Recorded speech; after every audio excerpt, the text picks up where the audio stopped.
The slow fade. Victor's world was coming apart at the seams.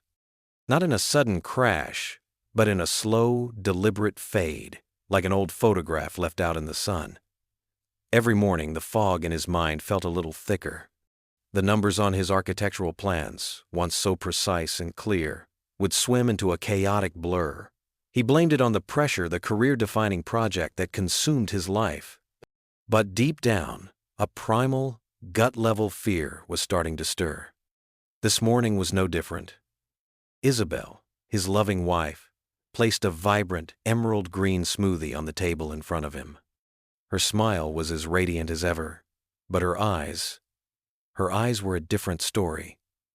They were still pools of water, hiding something deep and turbulent beneath the surface. "Drink up, my love, for your health," she cooed.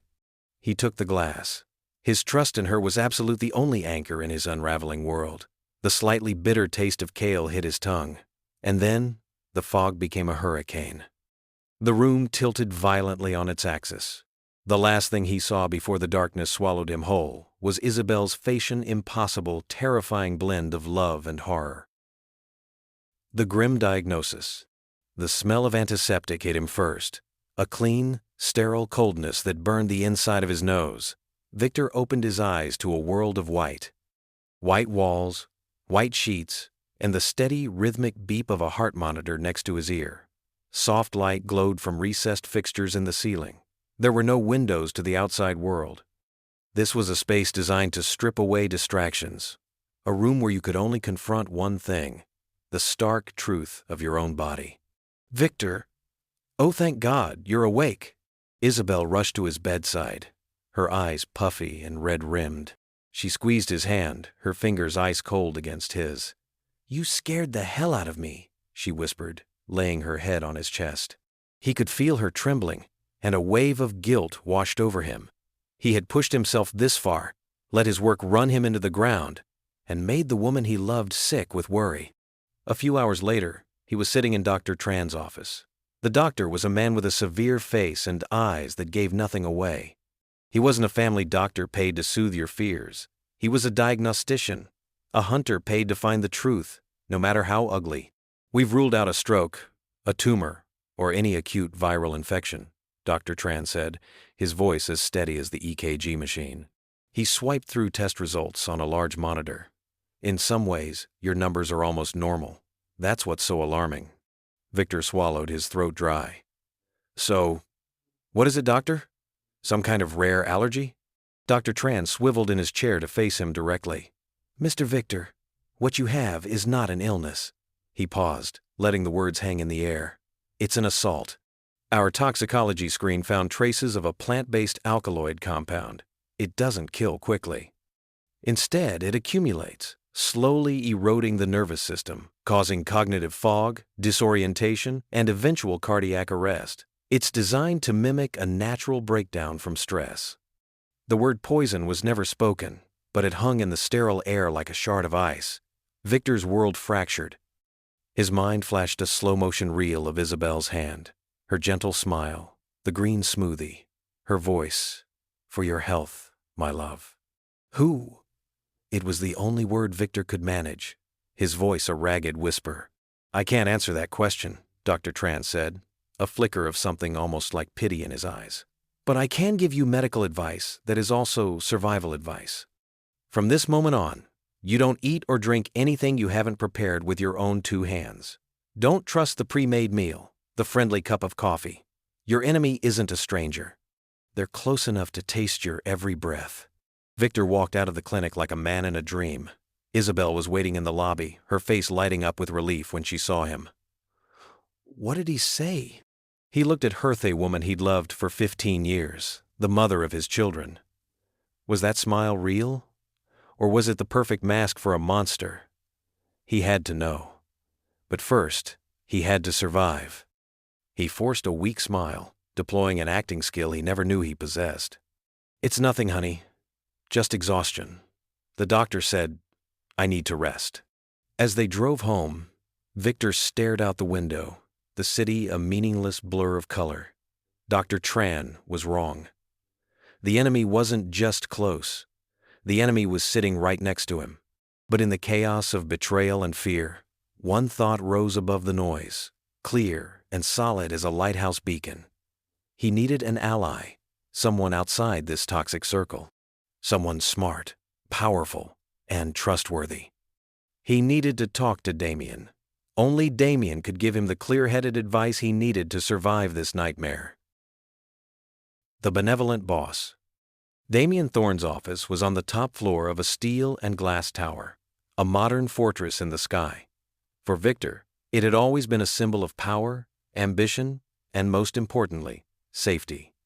Damien wasn't just his boss, he was his mentor, the man who'd seen his potential when he was just a young architect.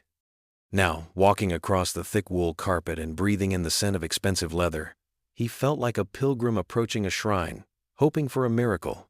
Damien was standing before the massive, floor-to-ceiling window, hands clasped behind his back, the king of his kingdom. He turned as Victor entered, a warm, concerned smile instantly forming on his lips. "Victor, come in, sit down. You look like hell." It was a classic Damien move. He didn't retreat behind his imposing ebony desk.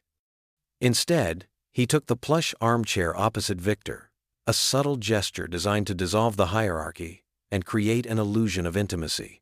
He poured 2 glasses of water, sliding one across the low table. Victor eyed the glass for a half-second, the doctor's warning echoing in his head. He pushed the thought away. This was Damien. He couldn't suspect the whole world. "Sir," Victor began, his voice cracking. He told the story not with panic, but with the weary confusion of a man lost in the woods. He never used the word poison. He said the doctors found a foreign compound and suspected an external factor. Damien listened with absolute unnerving focus. The warmth on his face slowly hardened into a cold severity. "An external factor?" he repeated, his voice low. "Victor, this is worse than I thought. Do you suspect anyone? Anyone at all? A competitor trying to sideline you before the Millennium Project launch? A disgruntled ex-employee?"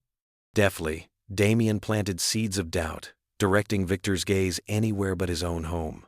He stood and began to pace, the picture of a man weighing complex strategies. "Here's what we're going to do," Damien said, stopping and locking eyes with Victor, his voice shifting into command mode. "First, you're taking a paid medical leave, effective immediately. Second, and this is non-negotiable. You're handing Project Millennium over to me. I'll personally oversee it. I'll hold down the fort, make sure no one touches your legacy while you get better." The offer was a lifeline. The weight on Victor's shoulders seemed to lift. He would have time to find the truth, and his life's work would be protected by the most powerful man he knew. "Thank you, sir," Victor said, the gratitude in his voice genuine. "I really owe you." "Don't be ridiculous," Damien said, clapping him on the shoulder. "We're a team. Now go home, and remember, you call me if you need anything at all." Victor left the office feeling a flicker of hope for the first time in 24 hours. He had a powerful ally. But as the polished steel elevator doors slid shut, sealing him in silence, a tiny, ice-cold question wormed its way into his thoughts, a small detail he'd missed in the chaos. In that entire conversation, Damien had asked about rivals, about former employees, about every possibility. Why, in that entire conversation, had he never once asked, "How is Isabel?" The Digital Ghost. Excerpt. That question haunted Victor like a ghost. Why hadn't Damien asked about Isabel? In The Perfect Crime, it was the fatal flaw, a tell. A truly concerned boss would ask about the wife, the partner, the person closest to the man who had just collapsed. The omission wasn't an oversight. It was a calculation. Damien hadn't asked about Isabel because he already knew exactly what role she was playing in this twisted show. His home, once a sanctuary, now felt like a cage. He played the part of the recovering husband, resting in bed as Damien had advised, but every sense was on high alert. Every creak of the floorboards outside his door, every time Isabel appeared with a calming chamomile tea, his heart hammered against his ribs. Her smile, her loving concern, had taken on a grotesque, horrifying new light. He was living with the enemy, and his life depended on playing the fool until he could find a way out. That night, he waited until the sound of Isabel's deep, even breathing filled the house before slipping into his study.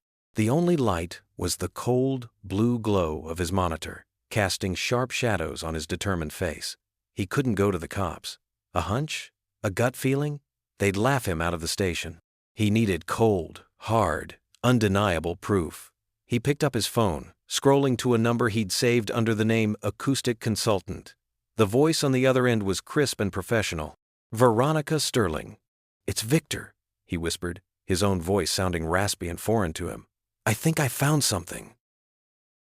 The veil is lifted. Sleep was a stranger to Victor that night. He sat in the dark of his study, the computer screen black, but the ghostly numbers from the bank statement burned behind his eyelids. Any faint hope for a rational explanation had been extinguished, leaving only the cold, hard truth. He'd sent everything to Veronica. Now, all he could do was wait. The next morning, a terse email arrived. "Got it. Give me 24 hours." The next 24 hours were the longest of his life. He continued the charade. He drank only bottled water. He opened himself. He politely refused Isabel's chicken soup, citing doctor's orders for a bland diet. He saw a flicker of frustration in her eyes before she masked it with a concerned smile. And the sight made his stomach clench. Exactly 24 hours later, a link to a secure video call appeared on his phone. He locked his study door and accepted. His screen split into 3 windows. In one, Veronica's calm, composed face. In another, a young man with glasses and messy hair she introduced as Leo, her digital forensics guy. In the third, the reflection of his own gaunt face. "Good evening, Victor," Veronica began, wasting no time. "Leo, walk us through it." Leo nodded. "DT Holdings is a ghost company, just as we suspected. Registered offshore classic money laundering vehicle.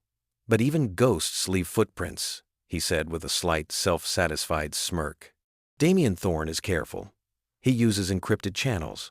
But he has a weakness: arrogance. He used a less secure, secondary cloud service to back up some data from an old device. Sloppy." Leo shared his screen. It filled with lines of code and deleted file directories.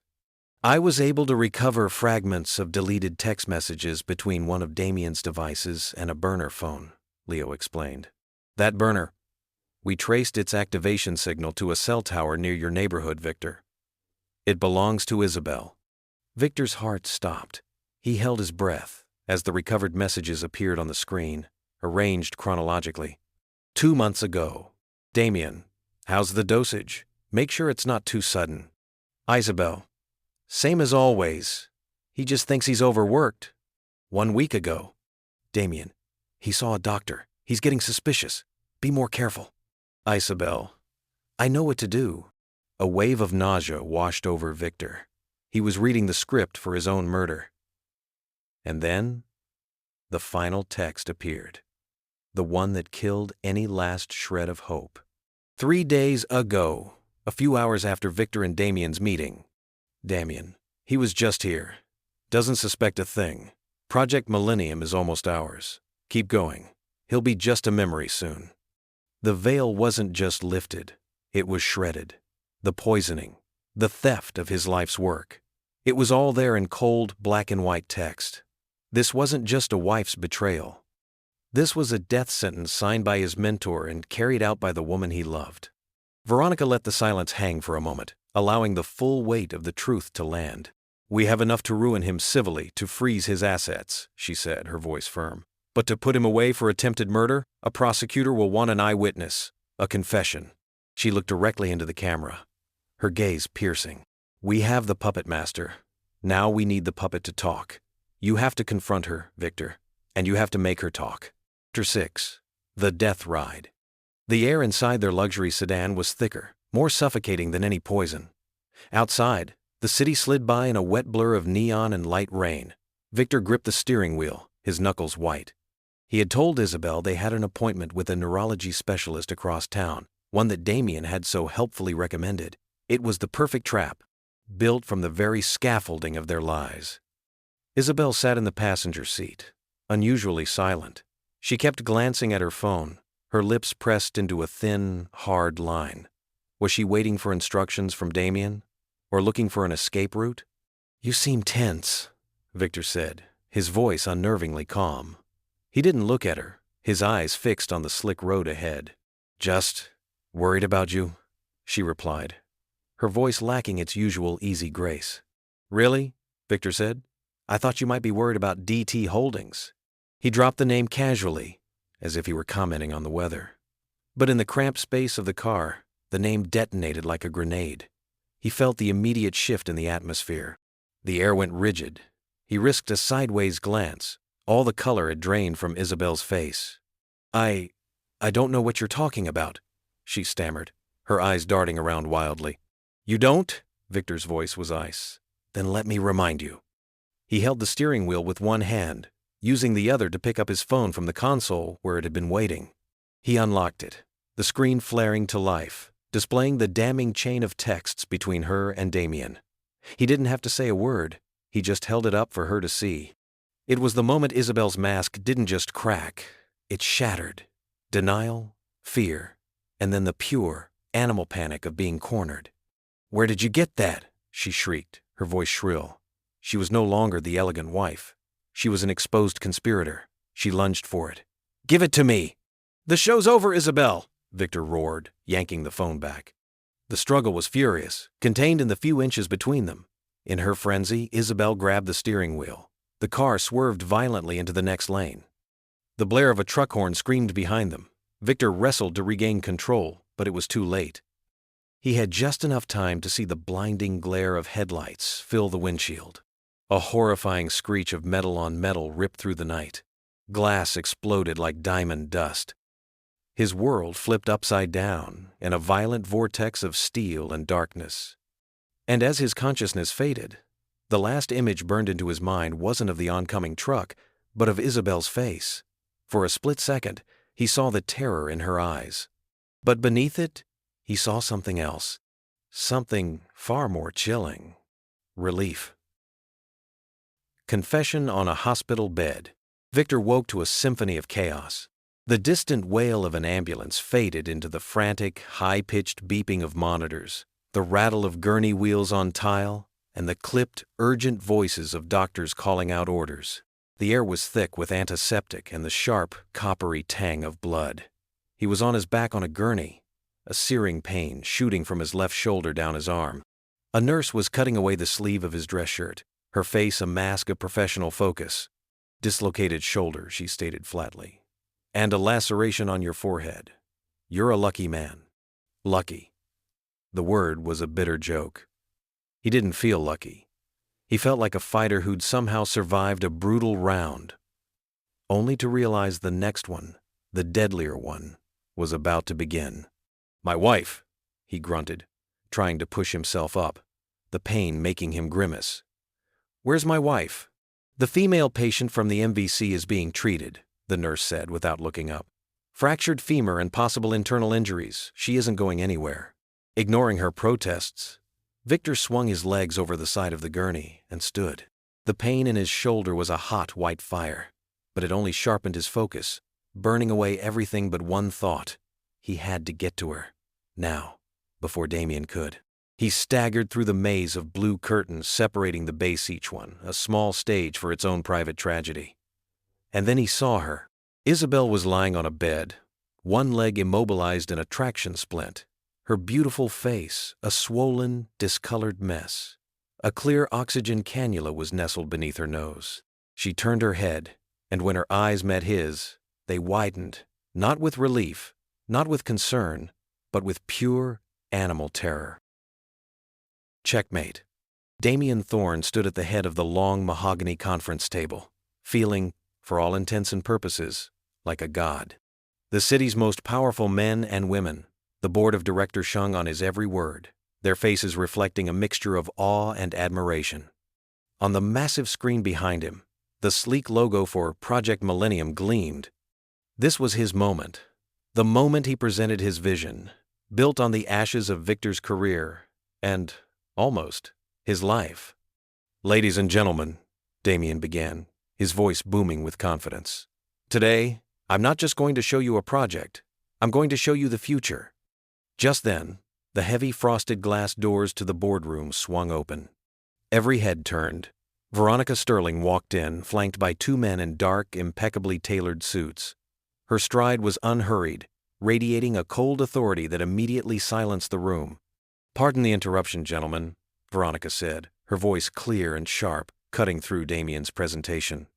"Mr. Thorne, I believe there's some additional data the board needs to see before you continue."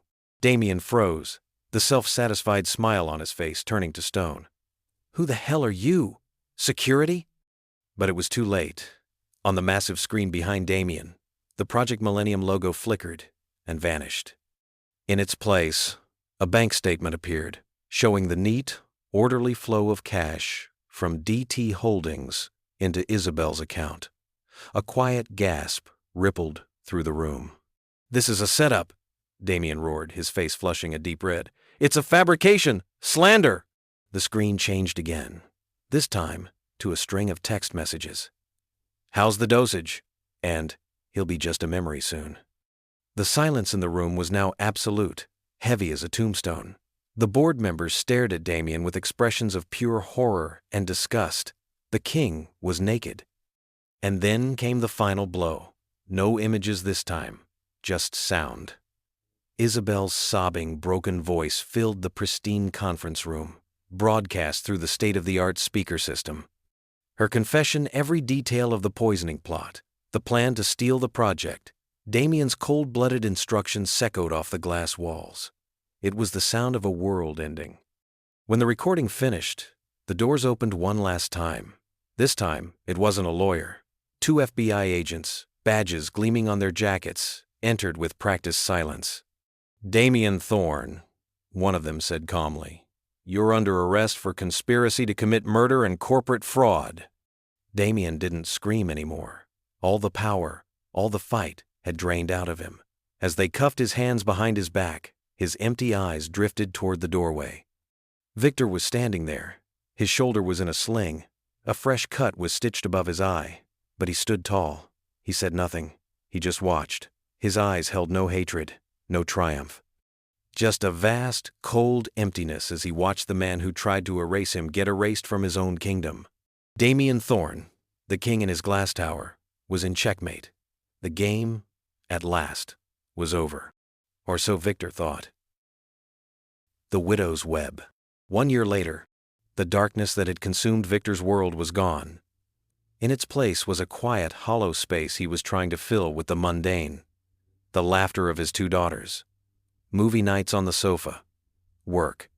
He'd taken back Project Millennium, rebranding it as the Phoenix Project, a deliberately defiant symbol of rising from the ashes. Damien Thorne was in a federal prison, his appeals going nowhere. Isabel, after giving testimony for a reduced sentence, had moved to a new city under a new name, severing all contact. The physical wound on Victor's shoulder had healed, but other, invisible scars still ached in the quiet hours of the night. He'd learned a brutal lesson. Trust was a luxury he could no longer afford. Friends and family gently pushed him to move on. "You need to find someone," his mother would often say. But the thought of dating, of opening himself up to someone again, was nauseating. How could he ever trust his own judgment again, when it had failed him so catastrophically? And then he met Lilith. They met at a charity art auction. She was a widow, her husband lost in a tragic climbing accident a few years back. She had eyes that listened, a smile tinged with enough sadness to feel real, and a sharp, effortless intelligence. And she approached him first. A trap within a trap. Lilith closed the door, the warm, hopeful smile lingering on her lips only until she heard the deadbolt click into place. Instantly the smile vanished, replaced by an expression of cold, methodical resolve. She walked into her study, a room that wasn't filled with art, but with a single, massive corkboard that covered an entire wall. It was a complex spiderweb of photographs, maps, and newspaper clippings, all connected by a network of red yarn. There was Damien, Isabel. And right in the center, his face circled in red, was Victor. Pinned next to his, with a single black tack, was a photo of another man, her husband. She stared at the photo of her late husband, her finger gently tracing the outline of his face. Then she picked up her phone. The screen cast a cool glow on her face as she typed a short message to an unknown recipient. He's taken the bait. Our plan of revenge for Danielle has begun.